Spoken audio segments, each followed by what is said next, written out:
الذي لا يضر مع اسمه شيء في الأرض ولا في السماء وهو السميع العليم. Amin amin ya rabbal alamin. Assalamualaikum warahmatullahi wabarakatuh. Alhamdulillahi rabbil alamin. Wassalatu wassalamu ala asyrafil anbiya'i wal mursalin wa ala alihi wa sahbihi ajmain, amma ba'd. Subhanaka la ilma lana illa ma 'allamtana innaka antal alimul hakim. Qala rabbi shrah li sadri wa yassir li amri wahlul 'uqdatam min lisani yafqahu qawli. Alhamdulillah, bertemu kita lagi dalam Tanyalah Ustaz, biar tahu jangan keliru. Apa khabar penonton-penonton sekalian? Harapnya semua dalam keadaan baik-baik, duduk di rumah, stay safe, stay at home, dan kita akan berjaya. Macam biasa, kekalkan penjarakan fizikal, pakai pelitup muka dan sentiasa mengenakan cecair pembasmi kuman. Kita nak update status terkini COVID-19 di Malaysia sehingga 29 hari bulan Ogos 2021.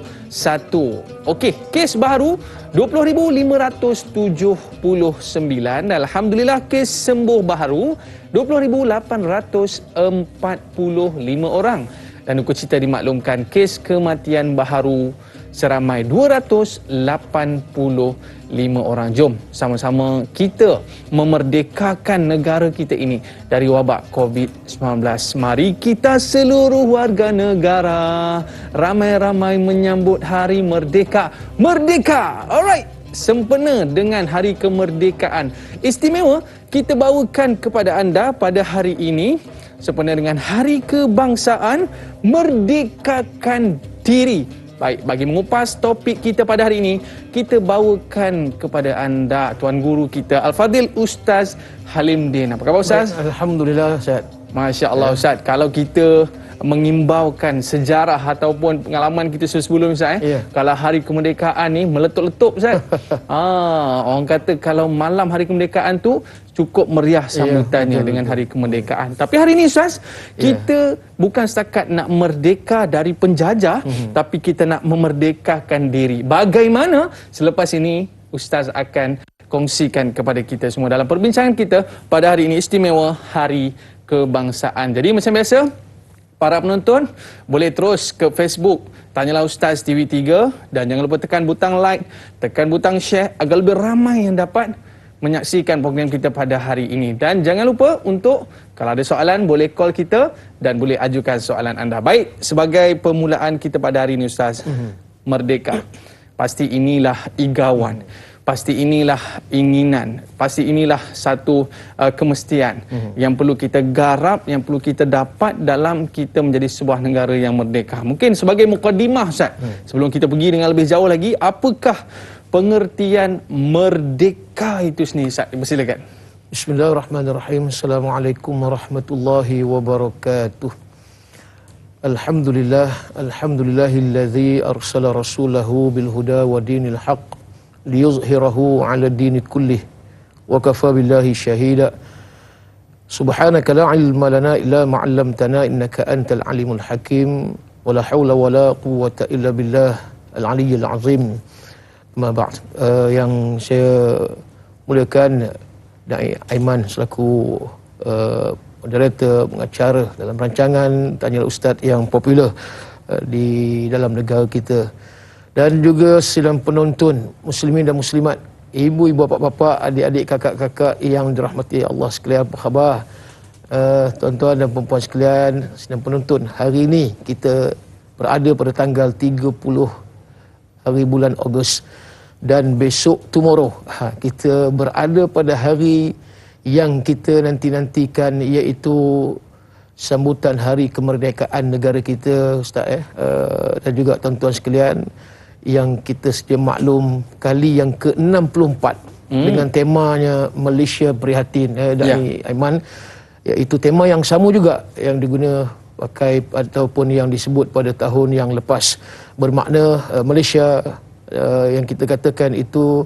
sebagai kitalah rakyat Malaysia, sebagai pemerintahan negara bangsa yang mana semuanya sekarang dalam keadaan melihat kepada suatu musibah yang ditentukan oleh Allah dalam keadaan kita berada dalam suasana pandemik COVID-19. Sudah tentulah tidak seperti mana pada tahun-tahun sebelum ini Da'i Aiman, bagaimana kita menyambut acara sambutan kemerdekaan yang cukup meriah dengan tembakan meriamnya, kemudian dengan acara udara, darat dan sebagainya. Tapi tahun ini kita dalam keadaan suasana pandemik sebagaimana tahun yang lepas. Baik, bila disebut kemerdekaan tuan-tuan sekalian, kita melihat bahawa kemerdekaan ini dia menyatakan ia merupakan suatu istiqlal, dalam bahasa Arabnya istiqlal ataupun hurriyah. Iman yang disebut sebagai istiqlal hurriyah ni merujuk kepada suatu kebebasan. Jadi negara kita sudah disebut istiqlal, merdekanya selama 64 tahun. Sejak daripada 31 Ogos tahun 1957. Apapun kita melihat, kebebasan, kemerdekaan negara secara fizikal itu sememangnya berlaku bukan hanya dalam negara kita tetapi juga dalam negara-negara lain yang pernah dijajah, yang pernah ditakluk oleh penjajah. Dan kita sedia maklum bahawa negara kita telah dijajah lebih kurang selama 446 tahun ni. Cukup lama kita. Yang kalau kita ambil sejarah daripada Portugis 1511-nya, maka Portugis menjajah negara kita lebih kurang 130 tahun. Lama ni Da'i Aiman. Kita berada dalam keadaan penjajahan Portugis. Kita mungkin tak kenal siapa dia Alfonso de Albuquerque, tapi kita kenal tak lain tak bukan CR7 atau Cristiano Ronaldo. Itu daripada Portugis. Dan kemudian yang keduanya Belanda menjajah lebih kurang tahunnya 183 tahun, lama. Dan juga Inggeris 117 tahun. Dan Jepun tak lama, lebih kurang 4 tahun. Di keseluruhan lebih kurang 446 tahun.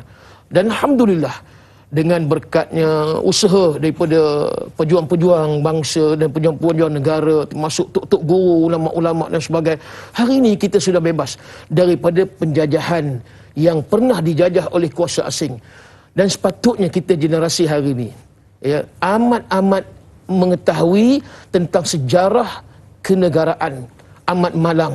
Bagi generasi hari ini, sedang penonton sekalian, anak-anak muda kita, anak remaja kita, kadang-kadang Da'i Aiman, ya Allah, tak tahu apa dia yang katakan hari kemerdekaan.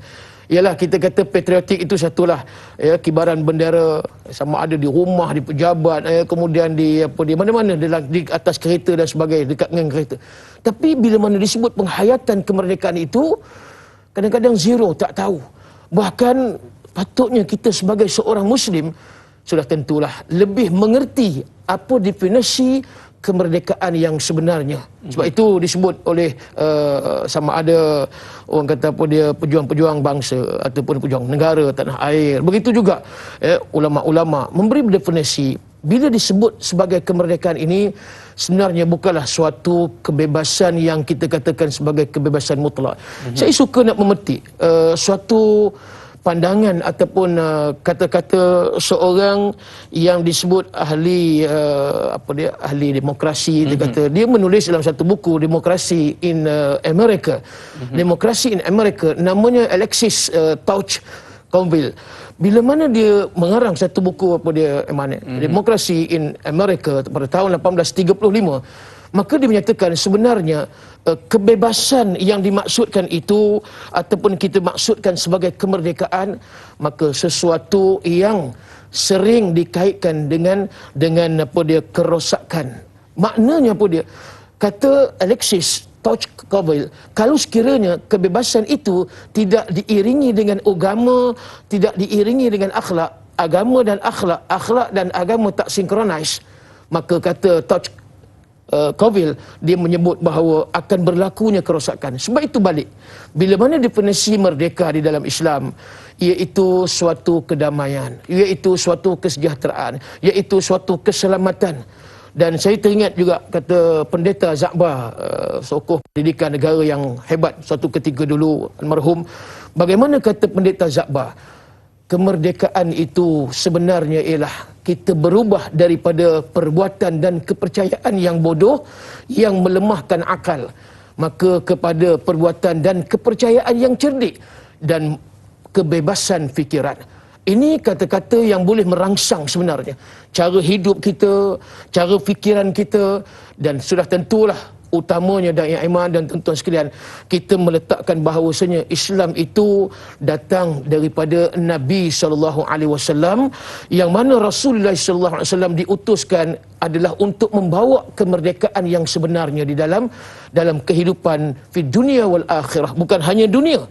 Sebab itulah kemerdekaan yang hakiki, tuan-tuan sidang penonton sekalian, ibu-ibu, bapa, adik-adik sekalian, kita melihat bahawa kemerdekaan kita ini bukan hanya terbatas di dunia semata-mata, tetapi apa yang disebutkan tadi, baik cara berfikirnya, perbuatannya, sudah tentulah keimanan yang disebutkan tadi, kata Pendeta Zakbar, kepercayaan kita. Jangan jadi orang yang mempercayai sesuatu yang bodoh, yang melemahkan akal. Tetapi kemerdekaan itu, tak iman, kita nak supaya cara berfikir kita, cara bukan untuk di dunia semata tetapi akhirat. Begitu juga bila mana kita melakukan sesuatu amalan, maka amalan itu ada kesannya di akhirat. Dan mutlaknya yang disebutkan tadi, barulah kita nampak istiqlal, hurriyah, kemerdekaan itu yang lebih makna dan lebih mengerti signifikannya, itu yang kita nak.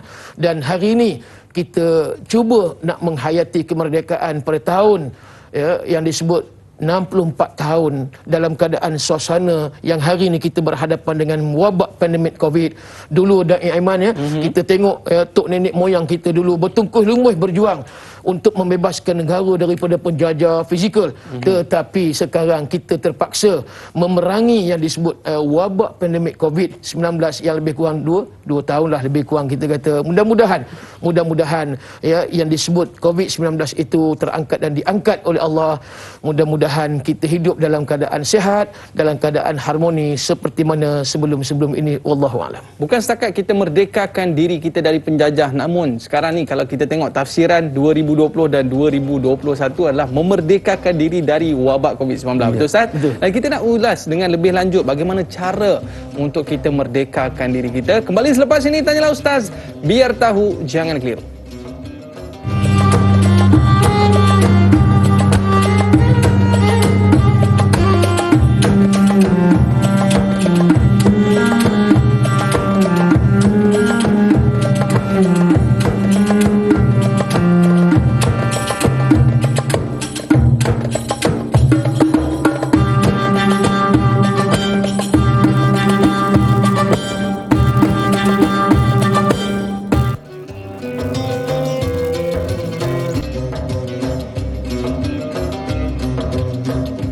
Alhamdulillah, kembali Tanyalah Ustaz, biar tahu jangan keliru. Merdeka, merdeka, merdeka. Satu laungan semangat yang perlu kita serapkan dalam jiwa kita supaya kita dapat merdekakan diri kita daripada perkara-perkara yang jahil seperti mana yang disebutkan oleh Al-Fadil Ustaz bentar tadi. Baik Ustaz, kita nak raikan soalan sahabat kita di Facebook, boleh Ustaz? Boleh. Bersama dengan Izara.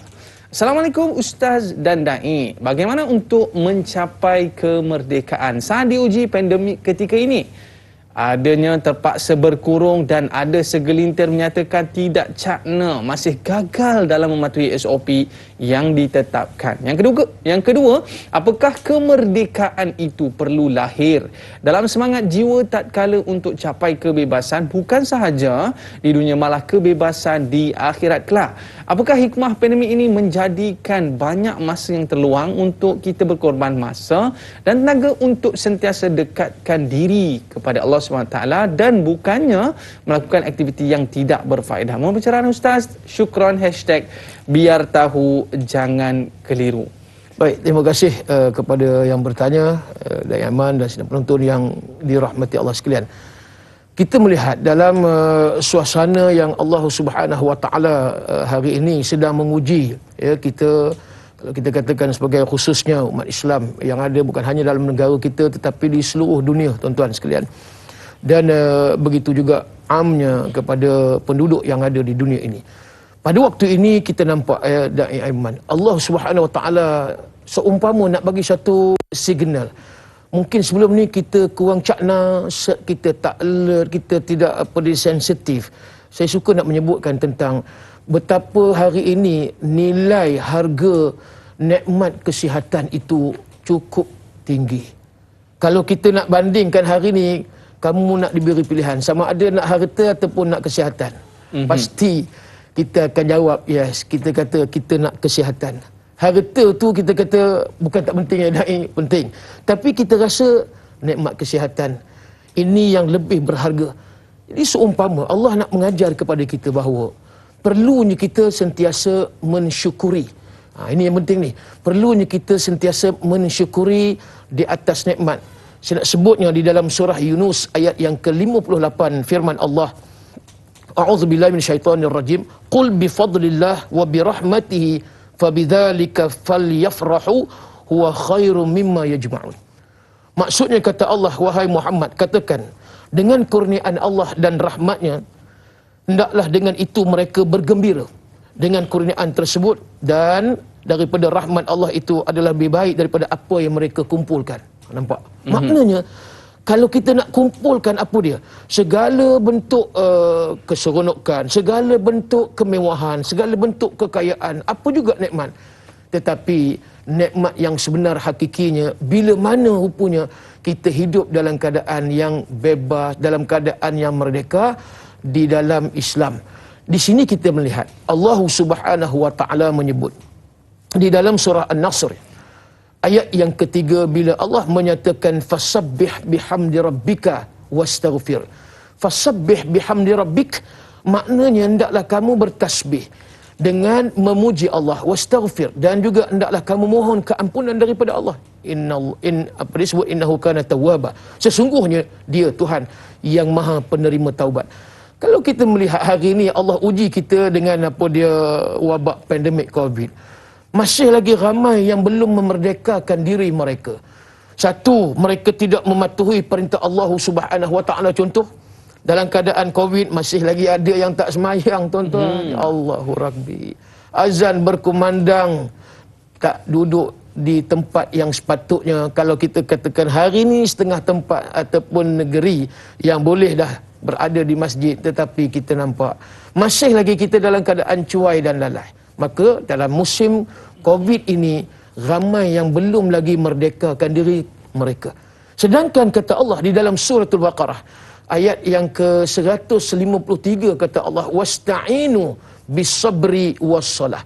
Mintalah pertolongan, mintalah pertolongan kepada Allah, yakni dengan bersabar, was-salah, dan mendirikan solat. Semua sekarang hari ini tak ada orang yang tidak menginginkan balik kehidupan normal seperti mana sebelum ni. Semua yang menginginkan ini mesti mereka perlu berusaha. Sebab bila disebut merdeka, maka tak lari daripada berjuang. Bila disebut mereka merdeka, maka tak lari daripada berkorban. So, sebelum kita mencapai kemerdekaan perjuangan, kalau kita nak ambilkan sebagai satu kemenangan, Al-Fath, kemenangan, maka perlunya sebelumnya itu adanya perjuangan, adanya pengorbanan. Apa yang kita nak berjuang, apa yang nak kita berkorban? Penjajah kita nampak sudah keluar daripada negara kita. Selebih kurang tadi 400 tahun lebih. Tetapi hari ini yang kita sedang memerangi Covid. Maka di antara kaedah cara kita nak melenyapkan Covid daripada bumi ini, balik tadi, Allah dah bagilah kaedah. Hendaklah kamu minta pertolongan kepada Allah tadi dengan cara bersabar. Bila mana pihak kerajaan, Kementerian Kesihatan, Majlis Keselamatan Negara meletakkan suatu mekanisme, kaedah untuk kita apa dia menjauhi daripada wabak pandemik Covid, SOP. Ada yang tak jaga dah ni. Tuan-tuan sekalian, ada yang sambil lewa, ada yang patut tak boleh rentas negeri. Rentas negeri, penipuan, buat surat palsu, contoh macam-macam ni. Patutnya kita kata patut kita ati'ullah wa ati'ur rasul wa ulil amri minkum. Bukan taat kepada Allah, bukan taat kepada Rasul, tetapi hendaklah juga kata Tuhan wa ulil amri. Bila ulil amri maknanya pemerintah. Maka pemerintah sudah memikirkan dengan kajian demi kajian dan sebagainya, menetapkan satu formula. Maka ini caranya kita nak melenyapkan, nak menjauhkan ataupun nak memutuskan rantai Covid ini bukan hanya di dalam negara kita, tetapi juga di seluruh dunia harapan. Itu antaranya bila disebutkan tadi bagaimana kita nak menghadapi suatu keadaan yang disebut wabak pandemik Covid ini nak dikaitkan dengan merdeka. Maka merdekanya kita dalam musim Covid ini, jangan lupa kalau sekiranya usaha yang dibuat oleh pihak kerajaan, oleh pihak pemerintah, maka kita lihat itu adalah kebaikan.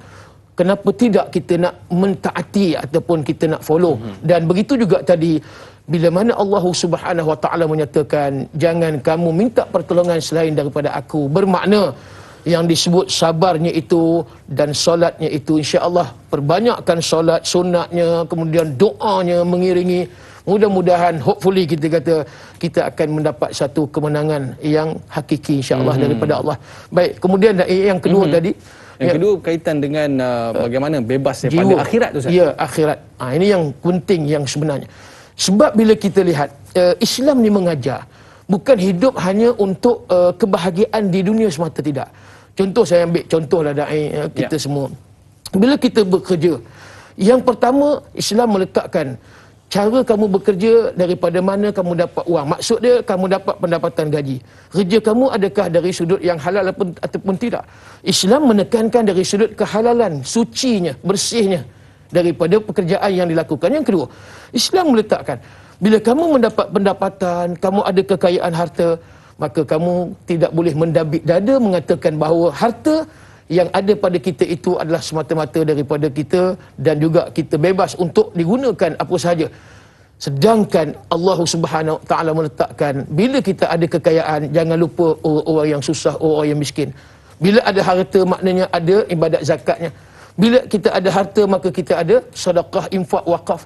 Dan di sinilah kita nampak apa yang kita usahakan, ikhtiar di dunia ini, tuan-tuan, kelangsungan daripada apa yang kita lakukan itu, dia tidak terhenti bila mana kita berada di dunia, tetapi dia akan sambung dan juga dia akan menjalar sehingga kita berada di tempat yang abadi, yang diidami, yakni tak lain tak bukan adalah syurga Allah Subhanahu Wa Taala. Sebab itulah bila kita sebut tadi bahawa kemerdekaan kita tidak terhenti maknanya di dunia. Kalau kita kata merdeka di dunia ni, kita kata tak lama, tuan-tuan. Kita rasa 64 tahun kita yang disebut sebagai merdeka daripada penjajahan. Tiba-tiba Allah Subhanahu Wa Taala hantar tenteranya yang disebut sebagai coronavirus. Kita tak terfikir, bayangkan macam mana keadaan ini berlaku lebih kurang 2 tahun. Bila Allah Subhanahu Wa Taala mengkendaki, nampak Allah dai, tak ada orang yang kata aku tak heran, aku tak takut dengan Covid. Semua dalam keadaan hari ini, semua dalam keadaan takut. Dia punya sebarannya, merebaknya cukup cepat. Tak kiralah varian Delta ke yang lain apa semua. Apa pun kita nampak, dia cukup fasting. Maknanya kesegeraan ataupun apa di dalam keadaan hari ini kita tak berhati-hati, maka kita akan musnah. Walau bagaimanapun, setelah mana kita usaha, ini bila kita dah usaha dengan jalan mematuhi SOP, kemudian kita usaha lagi dengan cara apa yang ditunjukkan oleh Nabi SAW, bila suatu tempat itu yang dijangkiti ataupun yang ada wabak taun, kata Rasulullah, maka orang luar jangan masuk di tempat situ. Dan sekiranya kita berada di tempat yang berlakunya wabak taun, kita dilarang keluar pula daripada tempat tu, pergi ke tempat lain. Ini di antara mekanisme, ini di antara cara yang mana diaturkan oleh Islam supaya kita jaga maqasid yang disebut sebagai maqasid syariah. Di antaranya hifzun nafs. Perlunya kita tuan-tuan sekalian, menjaga nyawa kita, sebab kita tidak boleh, orang kata apa dia, memudaratkan. La darara wala dirara, kata Nabi. Jangan kamu mudaratkan diri kamu dan jangan kamu mudaratkan orang lain.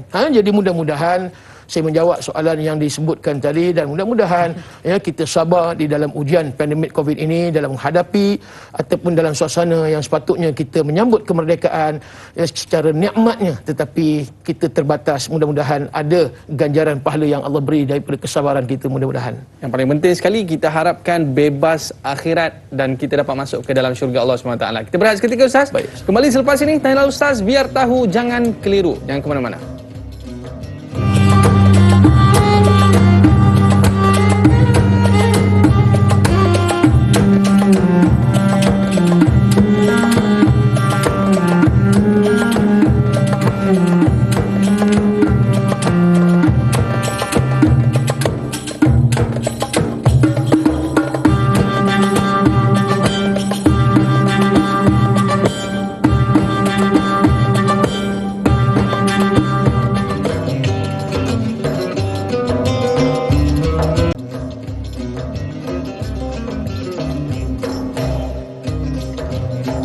Bunda senyum riang menerima bahtera merdeka. Tanah semenanjung, tanah semenanjung, permata nilam. Kembali tanyalah Ustaz, biar tahu jangan keliru. Dalam topik perbincangan kita pada hari ini istimewa Hari Kebangsaan, merdekakan diri. Kita dijajah oleh COVID-19 pada sekarang ini. Namun begitu Ustaz, kita bebas daripada kesesakan duniawi. Alhamdulillah boleh duduk bersama-sama dengan keluarga, dapat orang kata bercucuk tanam di rumah dan macam-macam aktiviti kita lakukan bersama dengan keluarga kita. Baik Ustaz, kita ada pemanggil di talian, boleh kita raikan Ustaz? Kita bersama dengan Encik Omar Abdul Majid. Assalamualaikum. Waalaikumsalam warahmatullahi wabarakatuh. Dai Aiman dan juga Ustaz Halim Din. Ya, saya Omar Abdul Majid dari Felda Cini Timur 3 Pekan Pahang.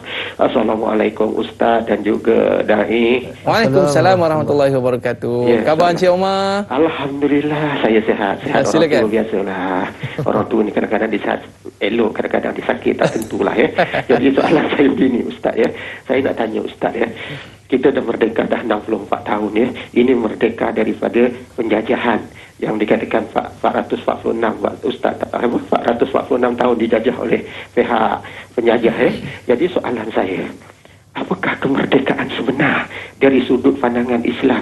Dan Ustaz sendirilah yang kita harus ada. Apakah kita harus membuang sikap yang mazmumah, kita mengambil sikap mahmudah untuk kita disebut sebagai merdeka yang hakiki di segi agama, ataupun bagaimana bentuk cara yang garis panduan Islam yang ditetapkan untuk kita merdeka dari segi sebenarnya, daripada kemerdekaan yang sebenarnya. Dulu kita lawan penjajah kata Ustaz, tapi sekarang kita, yang nampak di mata, tapi sekarang kita nak lawan yang musuh yang kita tak nampak ini, lagi sukar untuk memerlukan kerjasama semua pihak.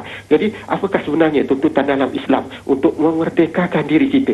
Ataukah sikap mazmumah kita buang, ambil mahmudah, ataupun kita bagaimana bentuk yang sebenarnya? Itu soalan saya Ustaz dan Dai. Terima kasih banyak Ustaz dan Dai. Assalamualaikum. Waalaikumsalam warahmatullahi wabarakatuh. Dulu panglima perang kita terpaksa orang kata berperang dengan musuh untuk membebaskan negara. Kita ni orang kata nak berperang dengan selimut pun payah Ustaz. Pagi-pagi subuh nak berperang dengan selimut, nak capak selimut pun payah. Apa yang dimaksudkan dengan merdeka dari sudut Islam Ustaz? Terima kasih Tuan Haji Omar Abdul Majid dan sidang penonton yang dikasihi pada pagi yang mulia ini. Kita melihat dua perkara tadi disebut dia merdekanya secara fizikal kita, alhamdulillah syukur 64 tahun dah.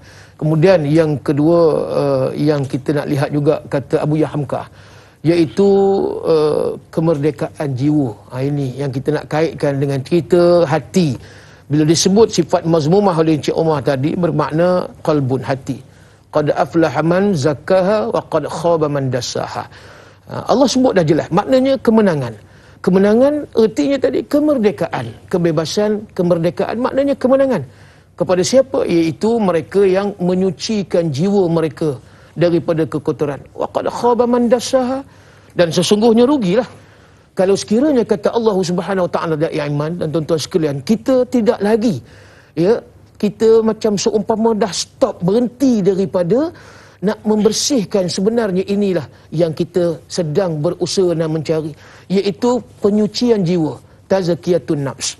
Maka jalannya bila mana kita lihat tak lain tak bukan, iaitu kita nak menjadi manusia yang sentiasa mengukuhkan keimanan, menguatkan ketakwaan kita dengan Allah Subhanahu Wa Taala. Sejauh mana tuan-tuan hari ini kita katakan dalam musim Covid, PKP-nya, SOP-nya kita hari ini, ya, betul-betul kita nak mendekatkan diri kita kepada Allah Subhanahu Wa Taala. Lagi kita berada di rumah umpamanya, lagi banyak waktu masa time kita berada di rumah, lagi banyaklah masa kita habis dengan medsos dengan media sosialnya, macam-macam lah kita kata, dengan telefonnya, data internet pun lagi bertambah. Kalau sekiranya diambil untuk manfaat, syukur alhamdulillah. Tetapi kita khawatir, takut tuan-tuan, kita melayari sesuatu benda yang tidak ada manfaat, berjam-jam kita menghabiskan waktu dengan internet, apa saja maksudnya dengan media sosialnya, dengan sesuatu yang tidak ada manfaat.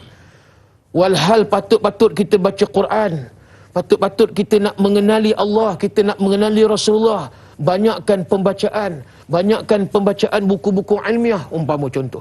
Ini semua untuk membersihkan jiwa dan hati kita tadi daripada sifat-sifat yang keji. Kalau kita tak buat macam tu, so kita kata susah kita nak replace, susah kalau kita nak menghayati makna hijrah, sebab kita masih dalam orang kata suasana ma'al hijrah. Kita nak berpindah, nak berubah. Kita kata walaupun 10 tahun kita dalam keadaan macam ni, walaupun 20 tahun kita dalam keadaan macam ni, tuan-tuan, nothing, kita kata kita tidak berani day to change, kita tak berani untuk buat satu perubahan. Sedangkan masa yang Allah bagi, hikmahnya cukup besar. Sepatutnya kita ada di rumah boleh kuliah online. Sepatutnya kita ada di rumah kita boleh membaca Quran secara berjamaah dengan family. Sepatutnya kita ada di rumah.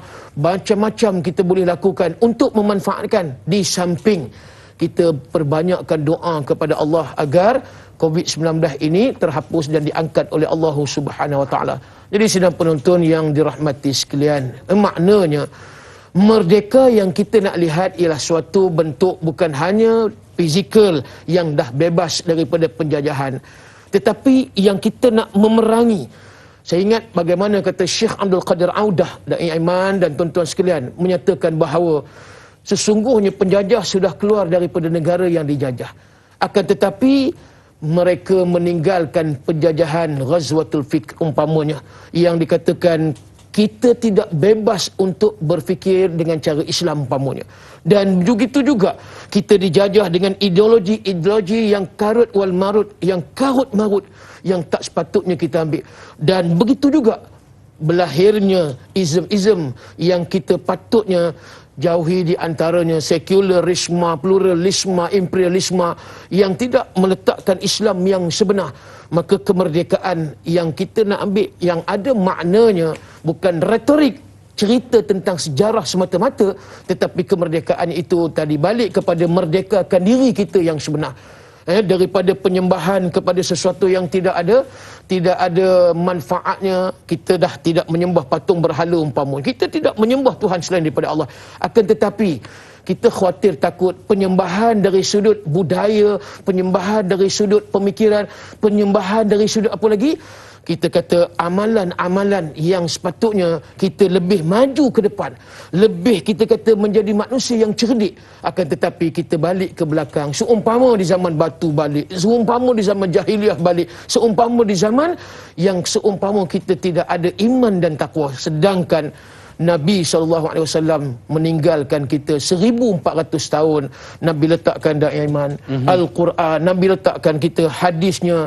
Akan tetapi kita tak merujuk.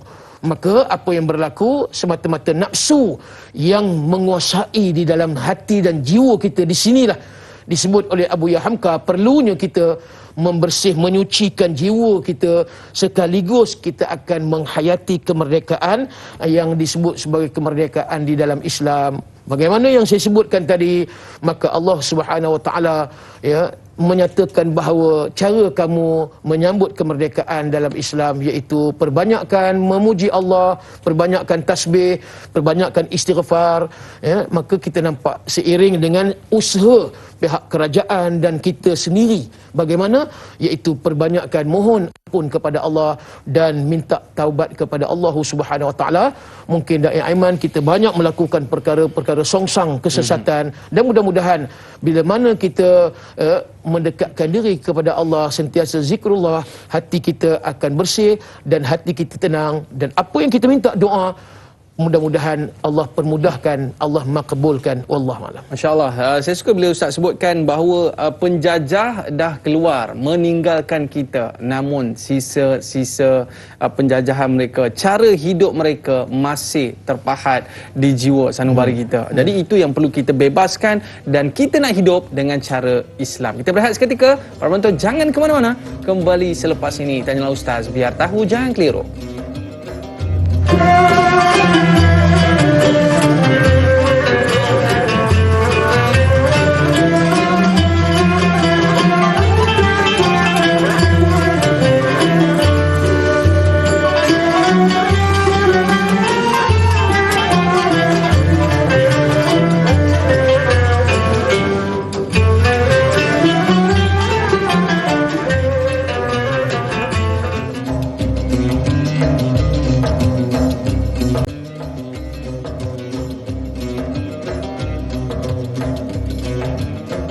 melenturi bulu, biarlah daripada rabungnya. Asuhlah mereka, ajarkan mereka akhlak yang mulia. Kembali dalam Tanya Ustaz, biar tahu jangan keliru. Bila sebut pasal pendidikan anak-anak ni, biasa kita suka kaitkan untuk kita nak bimbing daripada usia muda, betul Ustaz? Ya, betul. Jadi sahabat kita ada nak tanya satu soalan berkaitan dengan topik ini, iaitu daripada Ruby Abu Bakar. Assalamualaikum Ustaz dan Dai serta kru Tanyalah Ustaz. Bagaimana caranya hendak memerdekakan diri dari sifat-sifat yang tidak baik seperti caci mencaci, kutuk mengutuk di media sosial, contohnya di Facebook, WhatsApp dan sebagainya, dan apakah yang perlu dilakukan bagi menerapkan nilai kemerdekaan dalam diri anak-anak dari alam persekolahan lagi, bahkan kata patah melunturi bulu, biarlah dari rebungnya. Mohon perkongsian ilmu dari Ustaz. Terima kasih Ustaz dan Dai. #biar tahu jangan keliru. Silakan Ustaz. Baik, terima kasih Dai Aiman dan sidang penonton yang dirahmati Allah sekalian. Kita melihat tuan-tuan, kemerdekaan ini tidak lari juga daripada perkara yang dinamakan akhlak yang baik, akhlak yang berdisiplin, akhlak yang harmoni. Saya teringat kata penyair Arab yang bernama Ahmad Syauqi. Kata Ahmad Syauqi dalam syairnya disebut bahawa mulianya suatu bangsa itu kerana akhlaknya, dan runtuhnya, rosaknya suatu bangsa itu juga kerana akhlaknya. Jadi betul lah Dai Aiman menyebut tadi, dan amat setuju sangat. Bila mana kita lihat untuk penghayatan kemerdekaan generasi hari ini, generasi yang sekarang ni lah, yang mana kita dah jauh. Kalau kita nak kata generasi yang kedua, mungkin barangkali ada engagement dengan generasi yang awal yang menjadi wira negara, pejuang membebaskan negara daripada penjajahan. Dan kita hari ini sudah mungkin barangkali kita kata generasi yang ketiga Dai Aiman, dan kita sudah jauh daripada nak melihat bagaimana kesusahan, mujahadahnya, jihadnya mereka yang terdahulu membebaskan negara kita. Dan bila mana kita lihat hari ini, bila anak-anak kita hari ini dibesarkan dalam suasana, kadang-kadang kita nampak cukup orang kata simplistik lah. Makna anak-anak kita hari ni mengambil satu perkara yang mudah, tak fikir pun macam manalah aku boleh hidup dalam keadaan aman sebagaimana hari ni, bagaimanalah hari ni aku boleh hidup dalam keadaan harmoni. Dan bila mana kita tidak memikirkan kesusahan, kalau dia ambil wira-wira negara yang terdahulu, hari ni anak-anak kita dalam keadaan mereka tidak appreciate, tidak menghargai tuan-tuan. Yang bila mana negara bangsa kita yang kita sudah capai 64 tahun, tetapi kegagalan anak-anak kita untuk menjadi manusia yang berakhlak mulia sebagaimana akhlak Nabi SAW. Laqad kana lakum fi Rasulillahi uswatun hasanah. Bila Allah menyebut bagi kamu pada diri Rasulullah itu ada uswatun hasanah, Nabi adalah contoh teladan yang terbaik. Rasulullah menjadi qudwatuna. Kerana itu tuan-tuan, di dalam kitab Tarbiyatul Aulad kita melihat hadis Nabi SAW, riwayat daripada At-Tabrani, Ali bin Abi Talib menceritakan Rasulullah SAW menyebut addibu auladakum bi thalathatin khisal. Maka didiklah anak kamu, kata Nabi, jagalah anak kamu, kata Nabi, besarkan anak kamu, kata Nabi, bagi tarbiyah. Yang pertama, kata Nabi, mereka ini, jadikan mereka itu manusia yang hubbin nabiyukum, iaitu bukan sekadar mengenali diri Nabi, tetapi sehingga peringkat mencintai diri Rasulullah SAW. Allah lainnya. Bagaimana yang diajar oleh Nabi ni? Bila mana Nabi kata, didik anak kamu supaya dia menjadi seperti mana aku, dengan akidahnya, dengan ibadahnya. Tadi disebut akhlak. Bila kita tidak didik anak kita cara Nabi, bila kita tidak didik tuan-tuan, hidup anak kita dengan cara Rasulullah, macam tadilah, sembahyangnya hancur, kemudian apa lagi, akidahnya dah tentulah, tak tahu pun rukun iman ni berapa, kan? Nak ceritanya sampai bila tanya rukun iman dia kata 18. Contohlah dah, sampai 18 rukun iman tuan-tuan. Allah, mengucap panjang kita hari ni tuan-tuan, akhlak anak kita. Betul, anak-anak kita hari ni yang tidak menunjukkan bahawa diri dia sebenarnya sudah istiqlal, sudah merdeka daripada sesuatu yang bersifat jahiliah. Sebab itu Nabi datang, Nabi nak bawa yukhrijuhum minaz zulumati ilan nur. Nabi nak keluarkan kita semua daripada kegelapan menuju ke cahaya. Cahaya disebut sebagai kebenaran. Nabi nak bawa satu kemerdekaan yang hakiki. Sebab itu bila berlakunya peristiwa Fathu Makkah pada tanggal 20 Ramadan pada tahun yang ke-8 Hijri, akan tetapi yang kalau kita nak ambil tarikh 21 Ramadan itu, Nabi sudah berada di kota Mekah. 20 Ramadan itu Nabi pergi ke Mekah, dan Nabi walaupun kita nampak macam nak berperang tetapi tidak berperangnya ataupun tidak dalam keadaan kekalutan, dan Nabi masuk dalam kota Mekah dalam keadaan yang aman damai. Saya tertarik dengan apa yang disebut oleh Allah di dalam surah Al-Isra ayat yang ke-81, tuan-tuan sekalian. Bila Allah menyebut dalam iman, bila Allah menyatakan bahawa qul ja'al haqqu wa zahaqal batil innal batila kana zahuqa. Katakanlah wahai Muhammad, bila datangnya hak itu maksudnya kebenaran, yakni Islam. Apabila datangnya Islam, maka Islam agama yang komprehensif, Islam agama yang bersifat holistik, Islam agama yang menyuburkan, agama bersih, agama damai, agama sejahtera. Maka Allah menyebut wazahaqal batil, lenyaplah segala bentuk kebatilan, kesesatan, syirik, yang mana kalau kita ambil juga batil itu daripada akhlak yang keji. Maka Islam datang, tuan-tuan, memerdekakan kita. Sepatutnya tidak berlaku hari ini cerita pun dia da'i, tuan-tuan sekalian, tuduh menuduh, fitnah memfitnah di dalam media sosial umpama hari ini. Ini kita nampak seumpama persis kalau hari ini tak berlaku perubahan, seumpama jahiliah yang berada di zaman sebelumnya diutuskan Nabi SAW. Bermakna karat jahiliah, cuma membezakan jahiliah hari ini, jahiliah moden zaman sebelum Rasulullah, yang tu karat jahiliah yang kita nampak. Maka hari ini timbul bagaimana hari ini memusuhi Islam dengan Islam. Hari ini di antaranya membenci para alim ulama umpamanya. Hari ini kita lihat dalam keadaan tidak terkawal.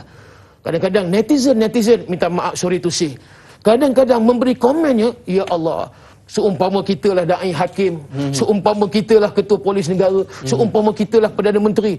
Macam kita ni juga seumpamanya ulama yang besar. Semua orang tak betul, semua orang tak kena. Covid macam ni, oh cara ni tak kena. Bagi vaksin pun tak kena. Umpama contoh. Segala serbi tak kena, bila mana pihak yang sepatutnya memang mereka ada authority, sepatutnya memberi nasihat, pandangan, tapi kita menidakkan.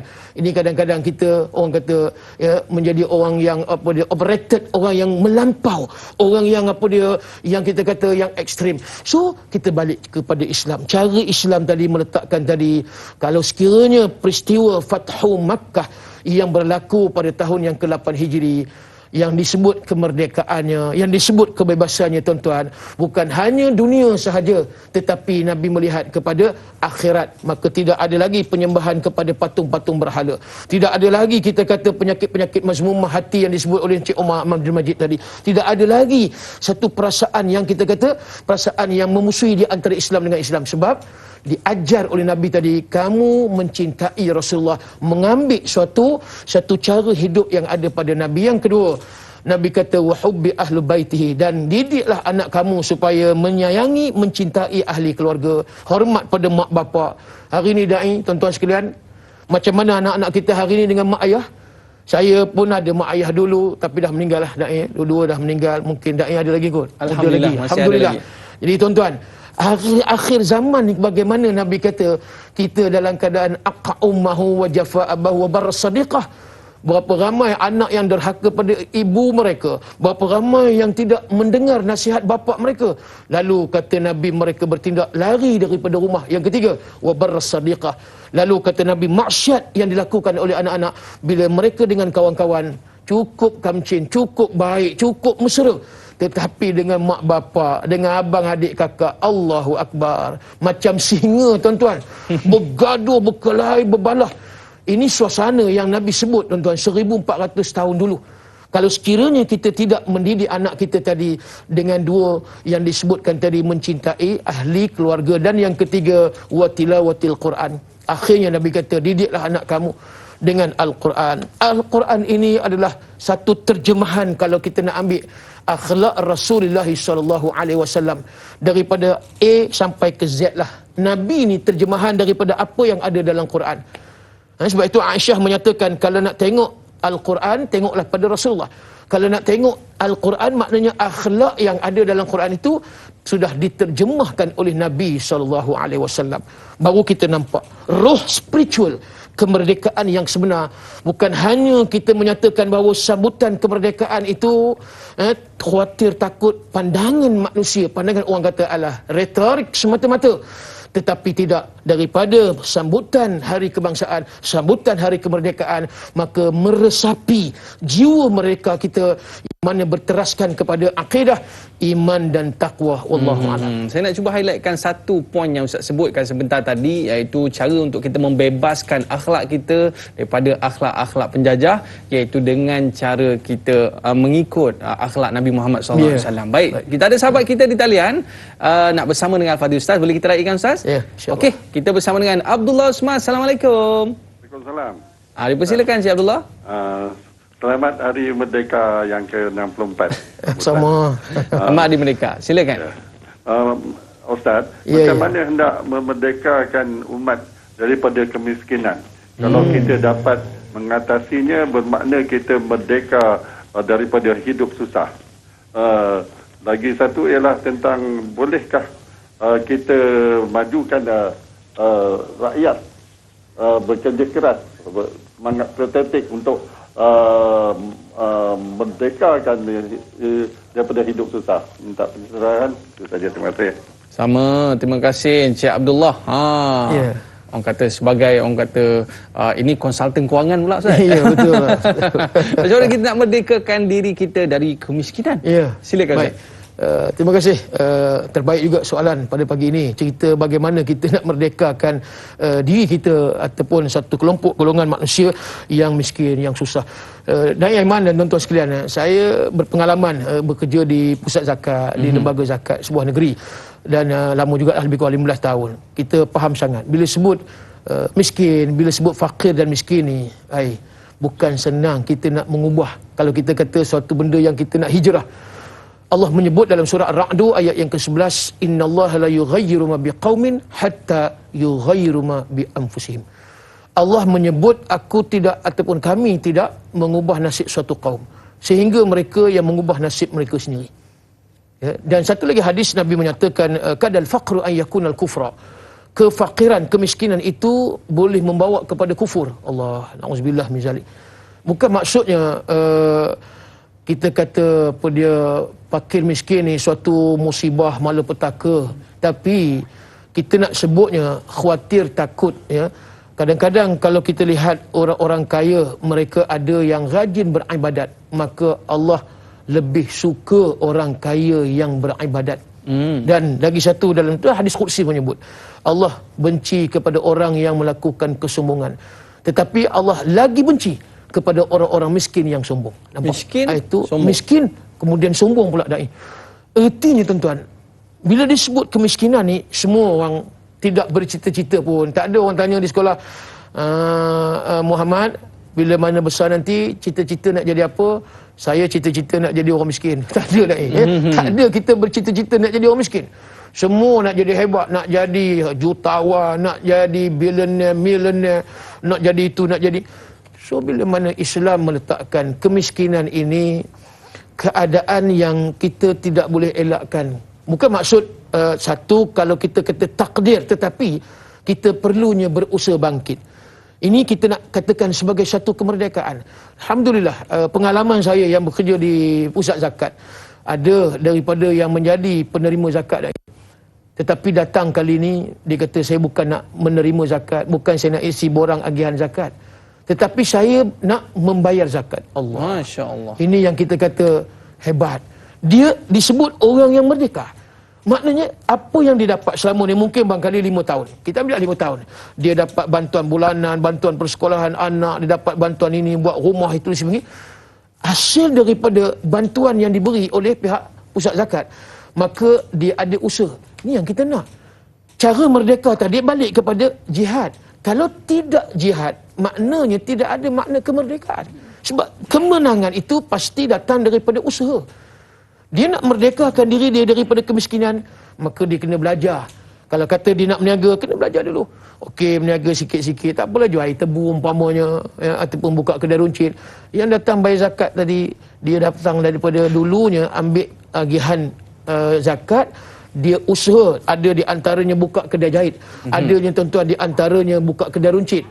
Dan datang kali ini dia kata dia nak membayar zakat. Ini suatu, kita kata, istiqlal yang dimaksudkan oleh Islam. Sebab itu bukan maksud penjajahan semata-mata daripada fizikal, tetapi kita nak lihat bagaimana orang yang miskin tadi terkeluar daripada kemiskinan.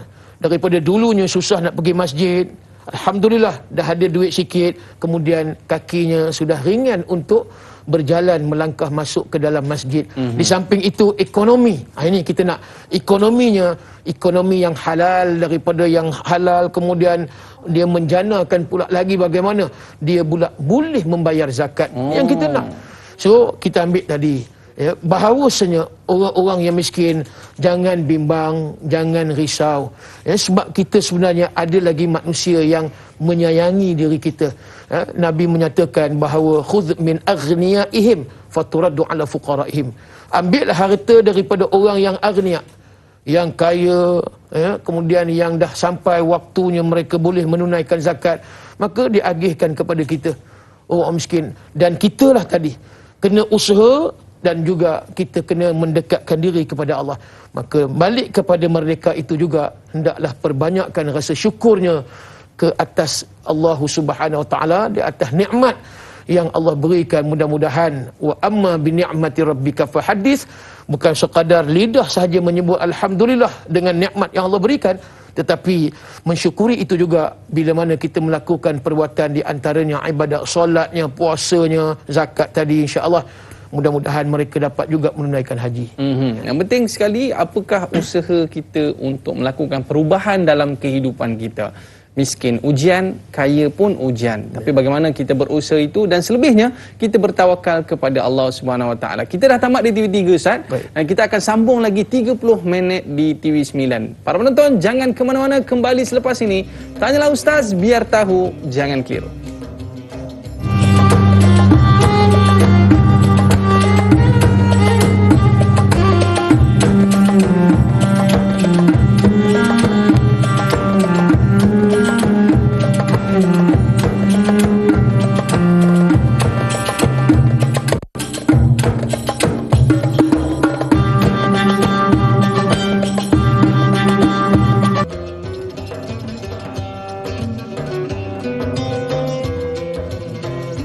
Agro Farah Ai dapatkan bonus tambahan secara bulanan sebanyak 50% daripada jumlah keuntungan ataupun hibah dengan akaun simpanan Agro Farah Ai. Tertakluk kepada terma dan syarat. Ar-Rahnu Agrobank, gadai emas anda di Agrobank sekarang sambil menikmati margin pembiayaan sehingga 80% daripada nilai semasa barang kemas emas, dan kadar keuntungan yang dikenakan adalah serendah 55 sen sebulan. Tempoh kempen ini sehingga 30 September 2021. Tertakluk kepada terma dan syarat. Kembali dalam Tanyalah Ustaz, biar tahu, jangan keliru. Terima kasih atas kesetiaan anda bersama dengan kita pada hari ini. Istimewa Hari Kebangsaan. Topik kita adalah merdekakan diri. Alhamdulillah, harapnya semua telah jelas dengan apa yang Ustaz ceritakan sebentar tadi, iaitu merdekakan diri dari akhlak, merdekakan diri dari perbuatan-perbuatan yang orang kata apa, melanggar perintah Allah Subhanahu Wa Taala. Dan kita nak raikan Ustaz, soalan di Facebook bersama sahabat kita Muhammad Faizal bin Ahmad. Assalamualaikum warahmatullahi wabarakatuh. Jika kita lihat setiap kali sambutan ambang kemerdekaan sebelum Covid, pasti disusuri cerita tentang tangkap khalwat di malam merdeka, merempit, sampah bertaburan di dataran merdeka dan sebagainya. Mereka terutama remaja datang hanya untuk berhibur dan bergembira di samping menonton konsert dan pertunjukan bunga api. Seterusnya berhibur hingga ke subuh, bukan untuk menjiwai erti sebenar kemerdekaan. Mohon komen Ustaz tentang hal ini. Terima kasih Ustaz. Baik, terima kasih kepada yang bertanya dan sidang penonton yang dirahmati Allah sekalian. Saya suka untuk nak memetik perkara yang ataupun satu cerita kisah yang berlaku di zaman Sayyidina Umar Al-Khattab dan juga sidang penonton sekalian, iaitu ketika mana Sayyidina Umar Al-Khattab nak mengutuskan seorang pahlawan Islam yang hebat yang bernama Rabi'i bin Amir. Cerita ini disebut dalam kitab Al-Bidayah wan Nihayah. Imam Ibn Katsir menyatakan sesuatu yang kita boleh mengambil satu pedoman. Bagaimana yang kita boleh katakan merdeka yang boleh menghapuskan segala bentuk kezaliman, segala bentuk kesesatan yang mana kita hari ini berada di atas muka bumi. Baik, bila mana Rabi'i bin Amir ketika itu disuruh oleh Umar Al-Khattab, pergilah kamu ke satu tempat, negara yang bernama negara Parsi, dan kamu berjumpa dengan panglima perangnya, iaitu Panglima Rostam. Sampai sahaja di istana, lalu ditanya oleh Panglima Rostam, apakah gerangan kamu datang ke sini? Maka diceritakan ataupun dikhabarkan oleh pahlawan Islam tadi, Rabi'i bin Amir, dia menyatakan, Allahu bata'athana, sesungguhnya Allah yang mengutuskan aku datang ke sini.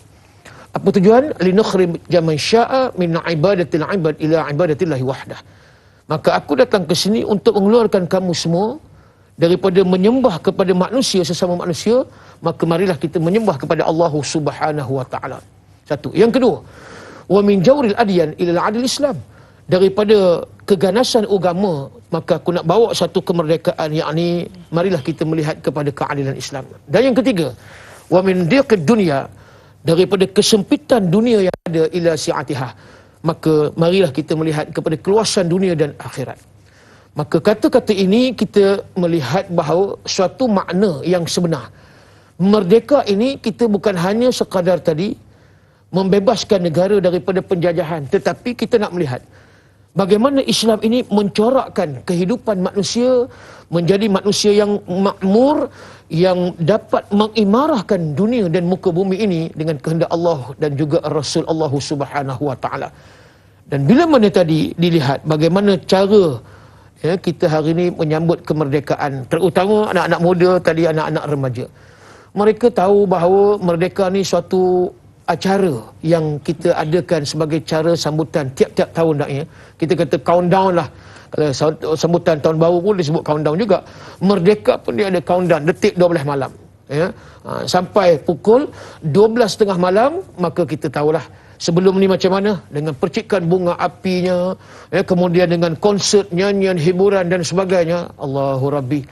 Di sinilah kita boleh lihat bahawasanya apabila kemerdekaan itu hanya dihayati pada acara sambutan semata-mata, dengan acara konsertnya, hiburannya sana sini, akhirnya menenggelamkan makna kemerdekaan jiwa yang dimaksudkan oleh Abu Hamka tadi. Ini yang kita khawatir, ini yang kita takut. Berlakunya penzinaan anak-anak muda, berlakunya apa lagi minuman keras, minuman arak yang diminum di sana di sini, dan macam-macam lagi kesan-kesan yang negatif apabila kemerdekaan itu hanya dilihat kepada sambutan semata-mata, tetapi tidak dihayati makna yang sebenar, tuan-tuan. Ini yang kita takut. Sebab itulah tadi, bila kita merdeka, tidak lagi menghambakan diri kita dengan manusia, maka kita menghambakan diri kepada Allah. Maka merdeka dalam keadaan mutlaknya kita dengan Allah Subhanahu wa taala dan juga Rasul. Dan begitu juga melihat kepada keadilan Islam itu lebih baik. Maka Islam melarang daripada kita berlaku zina. Islam melarang kita daripada kita minum arak. Islam melarang sesuatu yang bersifat bobrok, kata orang Indonesia. Maka hari ini, kalau kita tidak berjaya melepaskan diri, membebaskan diri, maka bukanlah maksud kita sudah merdeka pada makna hakiki. Sebab itu kita balik tadi. Bila mana mereka yang tadi dalam keadaan tidak memikirkan soal kemerdekaan dalam Islam, kita takut khawatir bukan itu yang sebenarnya yang dimaksudkan kemerdekaan oleh Allah dan juga Rasul. Sebab bila mana merdekanya dari kita daripada akidah taghut, merdekanya kita daripada sesuatu yang lara, maka kita nampak perubahan hidup kita. Sebenarnya sepatut 64 tahun dah kita merdeka, tuan-tuan sekalian. Kita lebih menjadi manusia yang berakhlak mulia, lebih menjadi manusia kepada akhlak yang cukup berdisiplin, lebih kita menjadi akhlak manusia yang menghormati di antara satu sama lain. Jadi kita tahu bahawasanya Islam itu datang sebagai penyelamat ummah. Islam merdeka, maka datang memberi kesejahteraan hidup dan keharmonian hidup. InsyaAllah kalau itulah yang kita hayati, tidak berlakulah suasana yang disebut keruntuhan akhlak, keruntuhan moral di kalangan anak-anak muda, anak-anak remaja kita, insya-Allah mudah-mudahan. Dan saya nak ingatkan juga dalam sebuah hadis Nabi SAW, Rasulullah menyatakan la tattabi'una sanana alladhina min qablikum shibran bi shibrin wa zira'an bi zira'in hatta law dakhal fi juhri tab lattaba'tumuhum. Qulna ya Rasulullah al yahud wan nasara qala faman. Da'i kata Rasulullah, kamu akan ikut jejak langkah umat yang terdahulu, mula dengan sejengkal kemudian sehasta, sehinggalah mereka masuk ke dalam lubang dab biawak pandang pasir, maka kamu juga akan ikut mereka. Lalu sahabat bertanya kepada Nabi untuk kepastian, adakah Yahudi dan Nasara? Nabi pun menjawab, siapa lagi kalau bukan mereka. Jadi tuan-tuan, maknanya apa dia? Nabi dah menunjukkan satu tauladan akhlak yang baik, tapi kita tidak unfollow. Sepatut kita unfollow. Kemudian Nabi menunjukkan kaedah untuk kita berjaya hidup di dunia dan akhirat, tapi kita tidak ambil satu doktrin, mekanisme ataupun cara hidup yang dibawa oleh Rasulullah, tinggalkan kewajipan dengan agama kita, lalai dan cuai.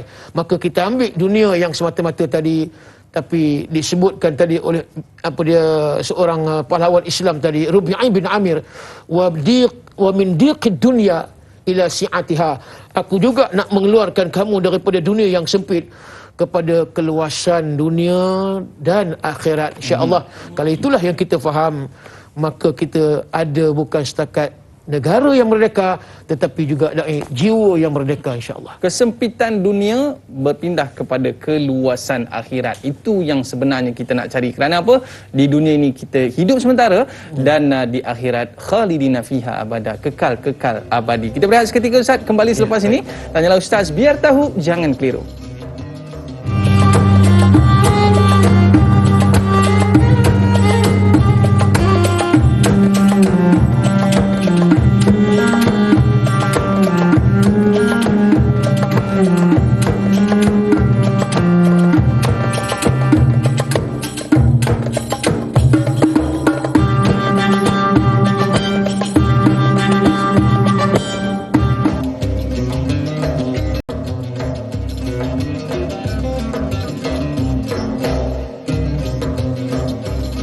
Kembali dengan Tanyalah Ustaz, biar tahu, jangan keliru. Special Hari Kebangsaan, merdekakan diri. Dah solat subuh ke belum? Mestilah dah solat subuh Ustaz kan? Jadi kalau orang kata apa, dalam kita nak memerdekakan diri ni, yang paling penting sekali adalah kita merdekakan diri kita dari perbuatan keji dan perbuatan mungkar. Itu yang paling penting sekali. Baik, kita nak naikkan soalan sahabat kita di Facebook bersama dengan Mazni Hasan. Assalamualaikum warahmatullahi wabarakatuh Ustaz dan Da'i. Fatwa telah dikeluarkan bahawa vaksin itu hukumnya harus diambil bagi tujuan pencegahan dari penyakit COVID dari terus merebak. Juga pakar perubatan juga telah memberi jaminan bahawa vaksin itu selamat diambil. Persoalannya, bagi seorang yang anti vaksin, bolehkah mereka ini dianggap orang yang merdeka dari segi pemikiran dan tindakan? Mohon pencerahan Ustaz. Terima kasih. Dipersilakan Ustaz. Baik. Terima kasih yang bertanya, Da'i Aiman dan sidang penonton yang dirahmati Allah sekalian. Kita sedia maklum bahawa masih lagi kita dalam suasana pandemik COVID-19. Dan di samping itu usaha-usaha daripada pihak yang berwajib, sama ada WHO, Kesihatan Dunia, dan begitu juga di dalam negara kita sendiri, sebenarnya ada benda-benda yang kita sebenarnya tak tahu pun. Tapi kadang-kadang komen kita dan kita semua ni dalam Facebook ni macam-macam.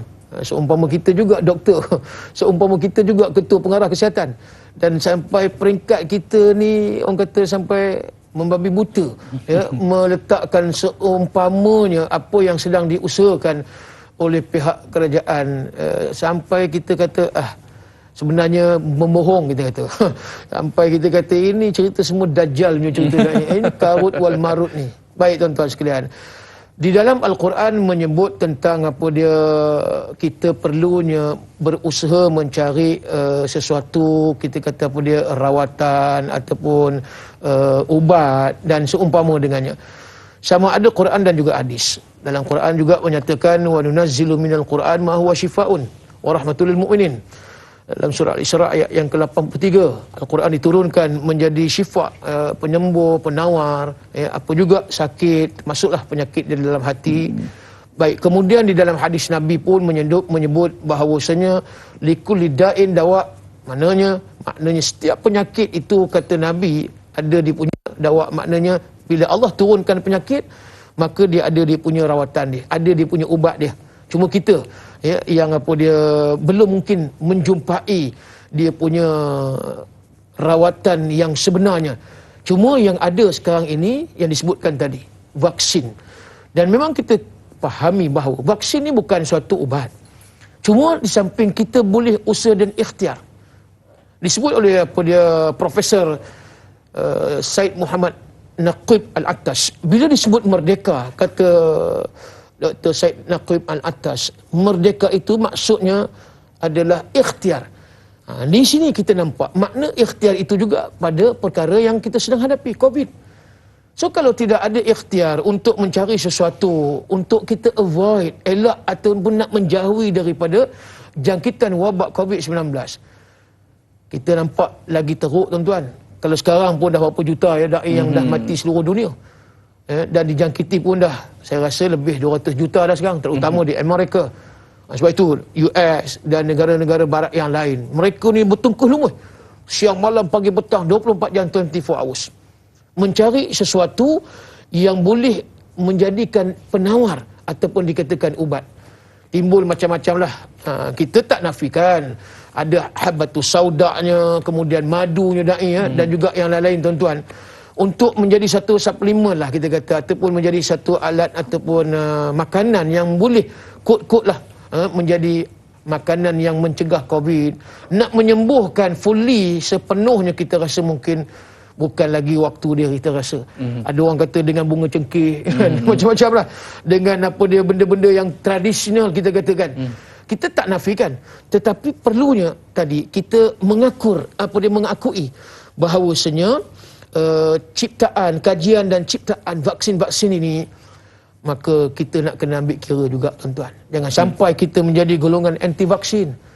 Bila disebutkan tadi, adakah bila kita anti-vaksin, kita belum merdeka? Bagi pandangan peribadi saya lah, kalau yang mereka tadi anti-vaksin, sebenarnya tidak ada sesuatu yang kita rasa diri kita berjaya di dalam pendirian sebenarnya. Walaupun kita kata, aku tetap vaksin, aku tak boleh terima lah. Biarlah orang nak kata apa, sampai ke mana, tuan-tuan. Sedangkan tadi, Majlis Fatwa, Majlis Muzakarah Fatwa Kebangsaan telah menyatakan bahawa penggunaan vaksin itu hukumnya adalah suatu yang harus. Saya ambil contoh. Timbul sikit apa dia, tuan-tuan dan puan-puan sekalian, bila vaksin AstraZeneca yang dikhabarkan katanya ada elemen pankreas babi dicampur dalam pembuatan vaksin AstraZeneca, bukan Pfizer, bukan yang lain. Bila mana disebutkan tadi ada campuran unsur babi kotor, dalam hadis pun menyebut, bila mana kita nak cari ubat untuk merawat penyakit, maka pastikan di antaranya suci, kesucian. Dan bila mana dituduh katanya vaksin AstraZeneca itu ada unsur babi, maka pihak jurucakap AstraZeneca menafikan sekeras-kerasnya. Tidak ada unsur tersebut. Dan Majlis Ulama Indonesia, MUI, menetapkan bahawasanya hukumnya adalah sesuatu yang harus, kalau sekiranya perlu. Waktu ini AstraZeneca ke whatever lah, apa benda vaksin yang ada, terpaksa menggunakan bahan yang tidak suci. Maka kata Majlis Ulama Indonesia memutuskan hukumnya juga adalah harus. Ketika mana kita dilanda wabak pandemik COVID-19 ini, maka dikira sebagai daruri ataupun darurat. Sebab kaedah fiqh menyatakan ad-daruratu tubihu mahdzurat. mendarurat yang kita sebut sekarang ni lah, keadaan kita nak mencari rawatannya, ubat dan sebagainya, maka suatu yang diharamkan harus buat masa ni. Bukan kata selama-lamanya tak, buat masa ni. Jadi kita mengambil tadi, orang yang menolak vaksin ataupun berpendirian bahawa vaksin ni sebenarnya tak ada apa-apa, ini agenda Yahudi. Kita kena meletakkan diri kita di neraca yang adil. Kalaulah pengkaji, kalaulah pakar-pakar kesihatan menyebut bahawa vaksin ini ada kebaikan. Dalam Islam pun menyebut al-wiqayah khairu minal ilaj. Makna mencegah itu lebih baik daripada merawat. Di antara jalan kita, walaupun tidak sepenuhnya boleh merawat penyakit COVID ataupun nak membunuh virus COVID, sekurang-kurang at least tuan-tuan, kita sudah meraihkan antara usaha yang dilakukan oleh pakar-pakar kesihatan mencipta satu vaksin. Setidak-tidaknya kita kata ada yang 90%, mungkin ada yang lebih lagi ataupun yang kurang sedikit, untuk memberi ketahanan kepada diri daripada diserang amukan COVID-19. Sekarang ni dalam keadaan kita nampak amukan, kemudian semakin ganas sebab apa dia COVID-19. Dan kalau sekiranya vaksin tadi kita ditolak, maka lebih memudaratkan diri kita. Satu, yang kita khawatir daripada kita tadi akan berjangkit dan merebak kepada orang lain. Tidakkah kita sudah menzalimi, menganiaya dan juga memberi kemudaratan kepada orang yang lain sebabkan kita tidak mengambil vaksin? Sebab itulah kita kena tanya diri kita, tuan-tuan. Kalau sekiranya aku ni tak ambil vaksin, aku takut. Kalau aku seorang tu lain cerita. Tapi takut anak aku pula, isteri aku pula, kemudian jiran pula lagi, di tempat kerja pula lagi. Aku takut jadi sebagai orang yang pembawa kepada penyakit yang boleh membunuh dah, kita kata. Bukan setakat penyakit berjangkit saja, penyakit yang cukup ditakuti sebab dia segera boleh merebak dan menyerang paru-parunya dan sebagainya. Inilah kita pun juga kena merdeka dari sudut kesihatan. Dan akhirnya bila kita sihat, nikmat itu adalah suatu nikmat yang cukup yang cukup lazat ataupun yang cukup baik datangnya daripada Allah. Dalam keadaan kita menjadi manusia yang sihat tubuh badan fizikalnya dan insya-Allah sihat juga pada jiwanya, wallahu alam. Dan kita bayangkan kalau ianya terjadi kepada ahli keluarga kita sendiri, yang pergi itu anak kita, isteri kita, ibu dan ayah kita, pasti kita akan menyesal suatu hari nanti. Betul Ustaz? Yeah. Baik, kita naikkan soalan di Facebook bersama dengan sahabat kita Mimi Amin. Assalamualaikum Ustaz. Sedia maklum Allah turunkan COVID umpama kiamat kecil sudah bermula, di mana Allah ambil mereka-mereka yang mati syahid terlebih dahulu. Kita pula Allah memberi peluang untuk mengumpul segala amalan untuk kita menuju ke alam barzah. Bagaimana kita ingin memerdekakan diri sedangkan rasa diri sudah terlewat? Silakan Ustaz. Baik. Kalau kita katakan pada umur kita, kehidupan kata Ibn Qayyim Al-Jauzi, umur itu adalah kehidupan itu adalah satu amalan. Ialah kadang-kadang kesedaran hidup kita nak mentaati perintah Allah dan Rasul ni, dia datang dai senja-senja. Macam dai alhamdulillah lah, muda lagi dah jadi dai, dah jadi pendakwah. Ada orang yang dah senja dai, tuan-tuan sekalian, umur dah 60, hampir 70 baru nak kenal Al-Quran, baru nak dekat ke masjid. Allah, waktu ini bukan kata tak bagus. Alhamdulillah, syukur. Sebab Allah bagi kesedaran kepada kita. Tapi kalau kita fikir balik, dalam hadis Nabi menyebut, di antara yang perlu kita rebut ni tuan-tuan, yang disebut dalam 5 sebelum datangnya 5.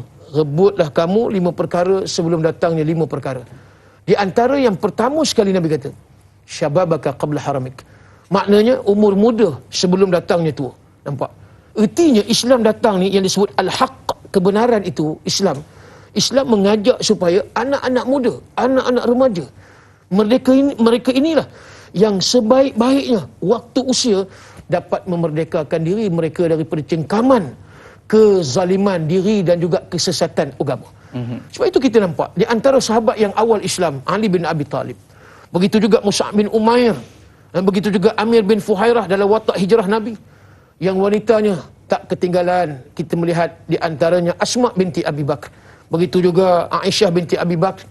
Dan kalau kita tengok anak Rasulullah sendiri, Zainab binti Muhammad, Ruqayyah binti Muhammad, Fatimah binti Muhammad, Ummi Kulthum binti Muhammad, dan ramai lagi mereka yang muda-muda kita lihat mereka ini berjaya memerdekakan diri mereka daripada cengkaman kesesatan yang berakidah kepada tawarut, kejahatan. Awalnya Islam mereka di Mekah bersama dengan Nabi SAW. Saya teringat bila mana seorang sahabat Nabi, dan ini tuan-tuan sekalian, yang bernama Abu Zar Al-Ghifari. Dia ni sebelum Islam dia jenis kaki rampuk. Rampuk ni mana kaki pau. Dia orang datang berdagang, orang apa dia lalu kawasan kampung kita katalah. Jalan mereka jalan di kampung itu, maka dia pun ni pau dulu. Mari aku nak 200 umpamanya. Aku nak 100, kalau tidak aku tak lepas, gitulah. Tapi Allah buka yang kata hidayah Allah. Abu Zar Al-Ghifari, dia dengar di Mekah pada waktu itu ada manusia insan yang kerjanya amar ma'ruf nahi munkar. Amar ma'ruf nahi munkar terlintas di hati Abu Zar Al-Ghifari, tuan-tuan. Dia nak pergi ke Mekah, nak cari siapa dia. Dan ditakdirkan akhirnya Ali bin Abi Talib. Dia bermalam di rumah Ali bin Abi Talib semalam. Kemudian besoknya dia mencari Nabi, jumpa Ali bawa. Inilah Nabi SAW. Inilah manusia yang dikatakan kerjanya amar ma'ruf nahi munkar. Alhamdulillah. Ya, daripada dia hidup dalam keadaan jahiliah, dalam keadaan yang teruklah, kita kata akhlak, mencuri merompak, dengan izin Allah Abu Zar menjadi manusia yang zuhud dan tawaduk. Sehingga Nabi kata, kalau nak tengok bagaimana zuhudnya Nabi Isa AS, kamu tengok kepada Abu Zar Al-Ghifari, persis seumpama Nabi Isa AS. Dialah menjadi peguam bela kepada fakir miskin dan hidupnya cukup zuhud dan juga tawaduk.